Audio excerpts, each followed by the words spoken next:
Hello! Hi! Namaste. నేను మీ Saritha. Welcome back to MN cooking and vlogs. ఈరోజు నేను చపాతీ చికెన్ రోల్ ఎలా చేయాలో చూపిస్తానండి. టేస్ట్ అయితే చాలా బావుంటది. ఎప్పుడు బయట కాకుండా ఈ విధంగా ఇంట్లోనే ఈజీగా ప్రిపేర్ చేసుకోండి. ఈ విధంగా చేసుకుంటే మన హెల్త్‌కి మంచిది. అలానే మనం ఎప్పుడు కావాలంటే అప్పుడు చేసుకొని తినవచ్చు. ఎప్పుడు బయట తినడం వల్ల హెల్త్ కూడా పాడైపోతది.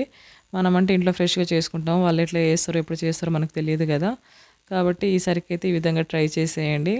ఇప్పుడు 1 కప్ వరకు అయితే గోధుమ పిండి తీసుకున్నానండి. అందులోకైతే కొంచెం సాల్ట్ అలానే కొంచెం ఆయిల్ ఏసుకొని కలుపుకోవాలి. ఇప్పుడు ఇందులోకి కొంచెం కొంచెం వాటర్ పోసుకుంటా అయితే చిల్లా చపాతీ పిండిలా ముద్దలా కలుపుకొని పక్కన పెట్టుకోవాలి. పిండి నానేలోపు అయితే మనం ఇప్పుడు స్టఫింగ్ కోసం అయితే ఒక పాన్ పెట్టుకొని అందులో ఒక 1 టేబుల్ స్పూన్ వరకు ఆయిల్ ఏసుకోవాలి. ఇప్పుడు ఈ చికెన్ వచ్చేసి నేనైతే ఒక 50 గ్రామ్స్ వరకే తీసుకున్నానండి. చిన్న చిన్న పీసెస్‌గా కట్ చేసుకొని అయితే ఇందులో వేసుకోవాలి. ఇప్పుడు ఇందులో కొంచెం లైట్‌గా సాల్ట్ ఏసేసి ఇందులో ఉన్న వాటర్ మొత్తం బయటకొచ్చేసి మొత్తం అంటే పీసెస్ కూడా చక్కగా ఉడికిపోతాయండి.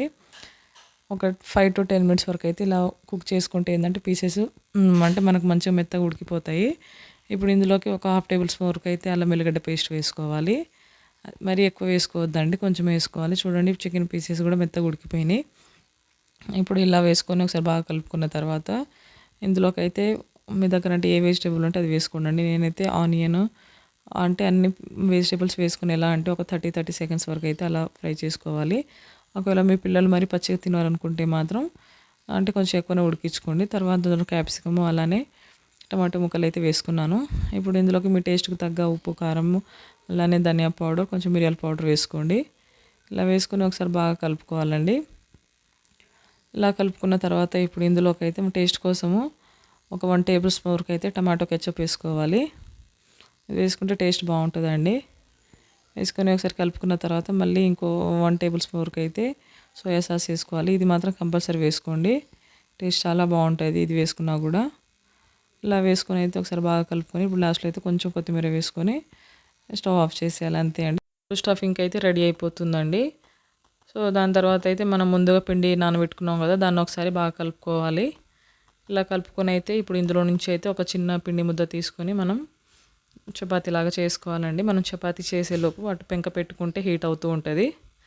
ఈ విధంగా అయితే చపాతీ చేసుకొని ఇప్పుడు మనం పెంక మీద ఏసుకొని అయితే 2 సైడ్స్ కాల్చుకోవాలండి మీడియం ఫ్లేమ్‌లో పెట్టుకొని.